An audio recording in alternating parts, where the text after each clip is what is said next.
Boa noite. O convidado de hoje nasceu nos anos 40, perto do Porto, e cedo se apercebeu de algumas injustiças que existiam no mercado de trabalho. Mesmo contra a família, enverdou pelo sindicalismo e em 1968 criou a UGT. Aos olhos da opinião pública foi um político respeitado, mas não ficou imune a polémicas. Em 1995 saiu da central sindical, mas continuou na política durante mais alguns anos. Hoje está afastado destas lides, mas continua atento às relações entre patrões e sindicatos e às novas leis do trabalho. A propósito do novo acordo assinado hoje entre o Governo e a Concertação Social, José Manuel Torres Couto, antigo secretário-geral do UGT, já decretou a certidão de óbito da central sindical. Muito obrigada por ter aceitado o nosso convite e estar presente neste Grandes Negócios. Gostaria de começar por conhecê-lo um pouco melhor. Nasceu em 1947. Eu nasci na Foz do Douro, uma terra muito bonita, ao lado do Porto. Era de uma família de classe média, média alta, família de oficiais do Exército, oficiais generais. E o facto de ter nascido num ano ímpar fez diferença na sua naturalidade? Era porque na altura havia já um problema de competências, de concorrência entre freguesias no Porto, e então havia duas freguesias e quem nascia no ano par era restado de uma freguesia e quem nascia no ímpar na outra freguesia. Mas fui muito formatado, tive uma educação católica, religiosa, uma família muito conservadora. Sempre fui uma criança destemida e com capacidade de liderança.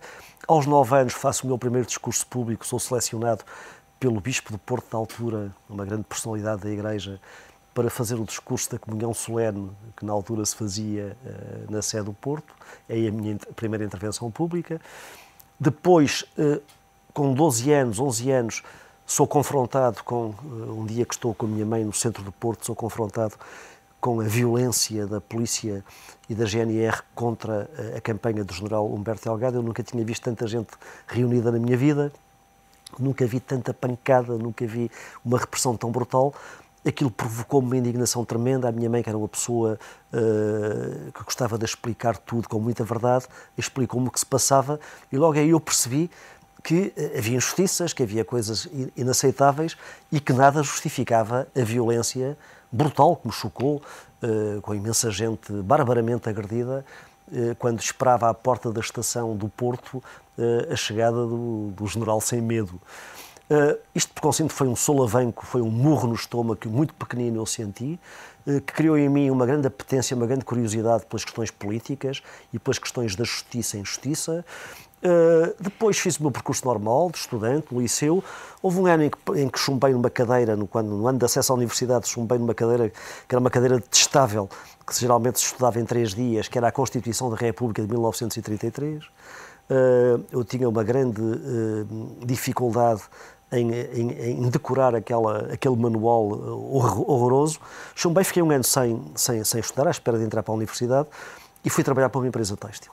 E foi aí que teve mais uma vez o despertar para o sindicalismo? E aí tive porque eu quando entrei na empresa têxtil, que era uma empresa luso-americana, imediatamente eu tinha na altura 17 anos e fui convidado para ir liderar o controle da produção.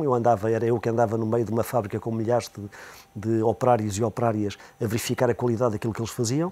É verdade que era protegido do patrão nesta fábrica? Sim, era tão protegido que a fábrica tinha engenheiros, tinha técnicos qualificados e eu, um miúdo com 17 anos, fui catapultado para funções dessa natureza. E o que é que viu que vi um dia passeava na fábrica e ouvi um choro de criança sair de uma arrecadação. Perguntei o que era, explicaram-me que as operárias levavam para ali de manhã os bebés, ficavam naquele depósito e geralmente havia problemas porque não podiam interromper o trabalho na hora de amamentar os bebés e quando eles choravam era com fome. Isso provocou uma indignação enorme, coloquei essa minha indignação com o ímpeto da juventude que tinha na altura à administração e ao meu patrão. E como é que foi esse ímpeto? O ímpeto tentou negociar de alguma maneira ou disse por isso simplesmente o que pensava? Tentei, disse o que pensava, disse que era inaceitável e o que me foi dito é não te metas nisso porque não tens problema nenhum, traz aqui uma carreira meteórica se quiseres e por conseguinte tens é que estar calado. Obviamente que... Mas não ficou calado? Não, fiquei calado, liderei um movimento dentro da empresa contra aquela situação. A situação foi resolvida e eu fui impedido de entrar na empresa, fui despedido e, por conseguinte, é assim que começa a minha caminhada para 30 ou 35 anos de combate social e de combate sindical. Foi despedido e também arranjou um conflito com a sua família, em particular com o seu pai. E depois arranjei um conflito com o meu pai, obviamente, que durou bastante tempo a ser resolvido. Foi um conflito doloroso para os dois, doloroso para o meu pai e doloroso para mim. Entretanto, quando saio dessa empresa, como eu estava a iniciar estudos de Direito, precisava de estar ocupado, porque também não queria viver à custa dos meus pais, e arranjei um emprego no Instituto Nacional de Trabalho e Previdência, que é hoje a alta autoridade para as condições de trabalho. E aí também, novamente, sou protegido pelos juízes da altura que lideravam esse processo, e aí detetei uma coisa que... Mas porquê que era protegido? Pelas origens da sua família? Pelas origens da família, exatamente. Isso era uma marca, na altura era importantíssimo. Quando hoje eu vejo às vezes nos jornais falarmos nesta coisa dos bois do PS e nos bois do PSD e nos empregos políticos que os governos dão, e quando às vezes até se quer dizer que isso é uma coisa horrível, que é uma doença da democracia, eu sou de uma geração que viveu nesse humus. Havia um partido único, havia um Estado único e toda a gente era nomeada e subia em função dos conhecimentos e das suas origens. Não havia nenhuma meritocracia na altura. E nesse Instituto Nacional de Trabalho e Previdência, o que é que eu deteto a seguir? Deteto uma coisa terrível. Deteto que os trabalhadores iam lá apresentar as suas reclamações contra abusos empresariais e logo que saíam eram avisados, os empresários eram avisados que o trabalhador tinha feito a queixa e a maior parte deles, quando chegavam à empresa, já nem sequer lá entravam. Por consciente, é neste caldeirão de injustiças e de situações inaceitáveis sob o ponto de vista dos princípios que devem reger uma sociedade que eu fui caldeado e que ganhei esta minha predisposição para lutar. E lutar quando eu sempre fui uma pessoa extremamente protegida. Isto é, eu nunca lutei pelos meus direitos, eu fui extremamente protegido. Eu, quando saí para a UGT, eu trabalhava numa das maiores empresas portuguesas, numa empresa financeira do famoso Grupo CUF. Era muito protegido também do meu patrão da altura, o Sr. Manuel de Melo, da família Melo. Davam-me todas as oportunidades, eu fartei-me de fazer cursos pelo mundo fora, cursos de alta direção, mas eu nunca lutei pelos meus interesses. Alguns também neste período, quando teve essa desavença com o seu pai, ele também tentou mandá-lo estudar para fora. Sim, claro, o meu pai mandou-me fazer Direito na Alemanha e é aí que surge o nosso problema, porque eu resolvi não ir para a Alemanha e fiz outra coisa com o dinheiro. E com o dinheiro fiz outra coisa, abri a primeira discoteca do Porto.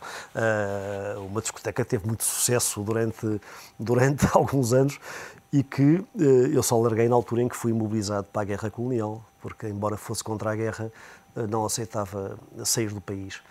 E, por conseguinte, depois tive uma guerra bem complicada, bem atribulada, mas hoje, felizmente, que sou recompensado, porque ainda este ano recebi 100 euros de reforma pelos com uma grande ironia. Pelos brilhantes serviços prestados ao serviço da Pátria em Combate. Temos que ser irónicos em alguns momentos da nossa vida para não criarmos um capital de indignação que nem é compatível com a nossa saúde, não é? Como é que viveu esse período da guerra colonial?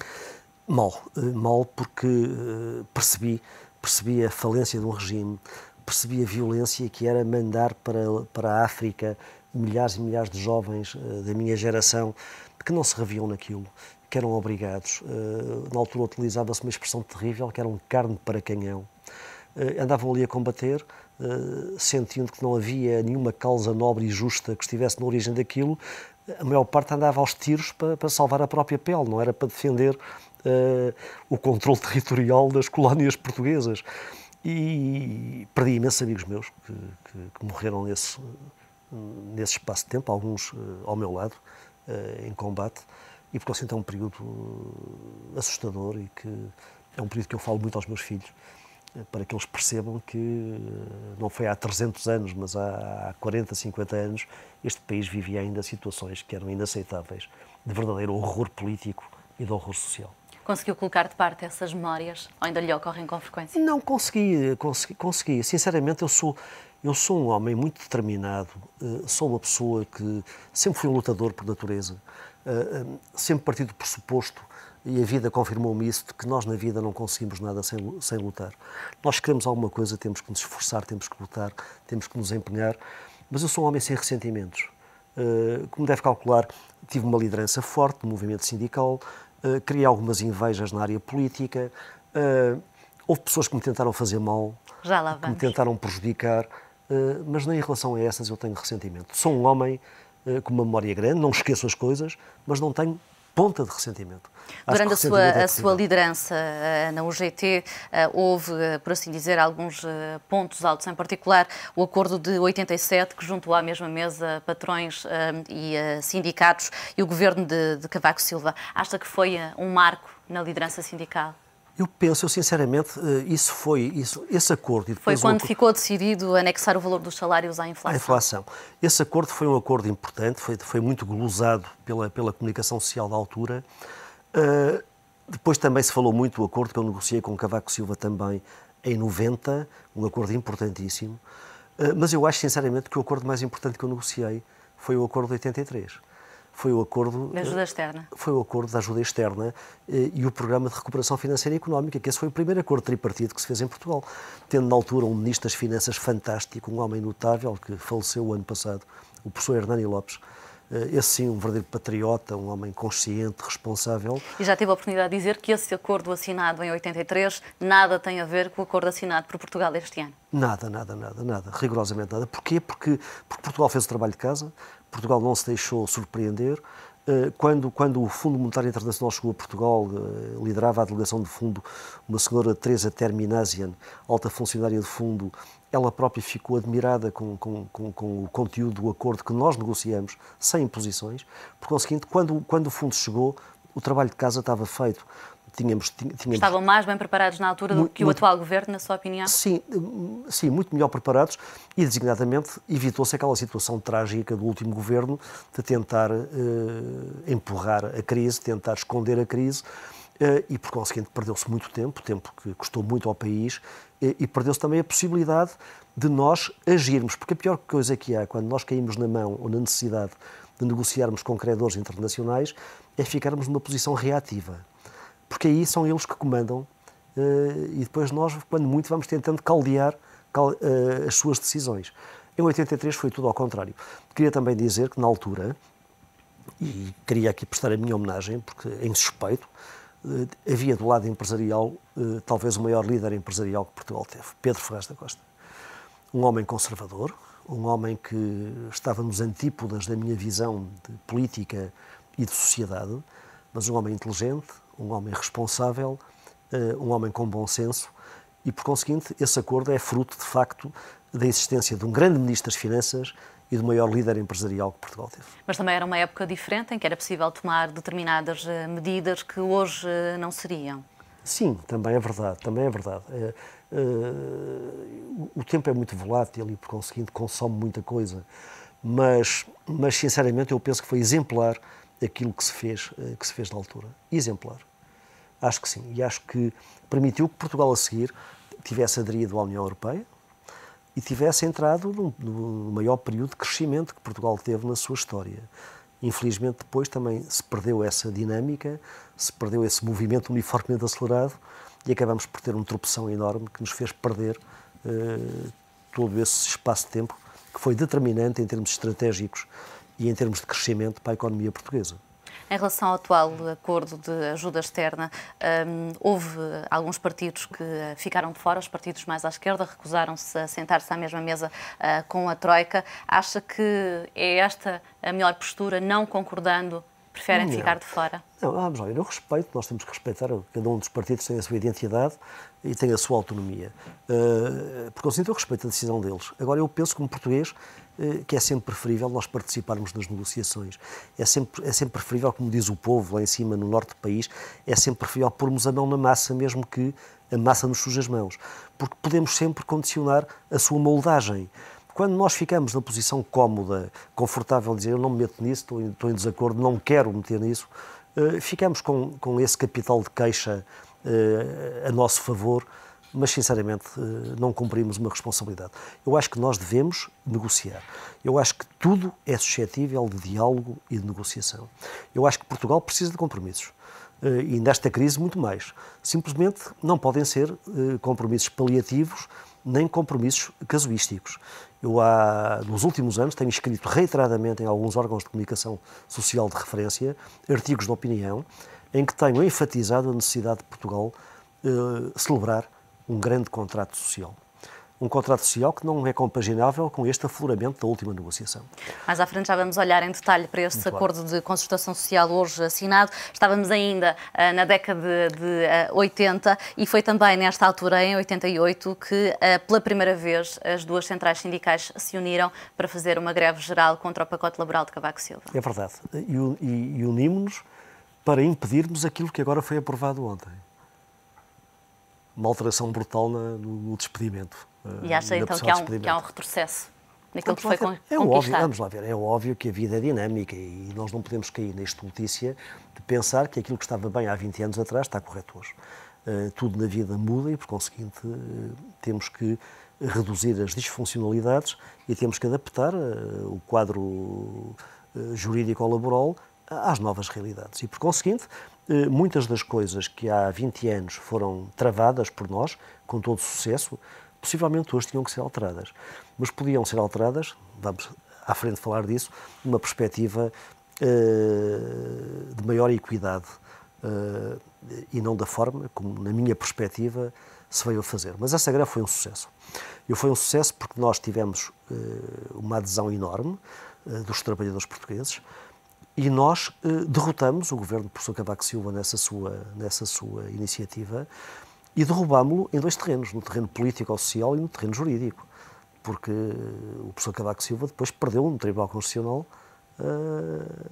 a possibilidade de avançar com essa lei, porque o Tribunal Constitucional declarou a sua inconstitucionalidade. Mas já nessa altura havia as famosas guerras de números, com os sindicatos a falarem de uma adesão de grandes dimensões e o Governo a dizer que era irrisória. Isso faz parte sempre das regras. E entre um extremo e o outro, qual é que é a realidade? Vamos lá ver, eu penso que foi uma grande greve. Foi uma greve que parou, o país não funcionou. O país, obviamente que nós temos que perceber que nós estamos numa sociedade pobre, num país pobre, onde há um conjunto de trabalhadores com um nível de rendimentos muito baixo e, por conseguinte, é legítimo que esses trabalhadores não tenham possibilidade sequer de perder um dia de trabalho quando fazem greve. E, por conseguinte, essa coisa de se pensar que uma greve geral é para parar o país todo não é verdade. Agora, essa greve de 88 foi tão importante que o professor Cavaco Silva, que dispunha de uma maioria absoluta, foi obrigado a recuar, primeiro politicamente e depois juridicamente perdeu também. O que significa que quando se luta, quando nós acreditamos nos trabalhadores, na capacidade de mobilização dos trabalhadores e quando acreditamos nas instituições, as alterações não podem produzir-se nesse sentido selvático com que muitas vezes as pessoas pensam poder ocorrer. Vamos voltar já a seguir para uma segunda parte destes grandes negócios, para falar exatamente sobre o acordo de concertação social. Regressamos já a seguir a um curto intervalo. Até já.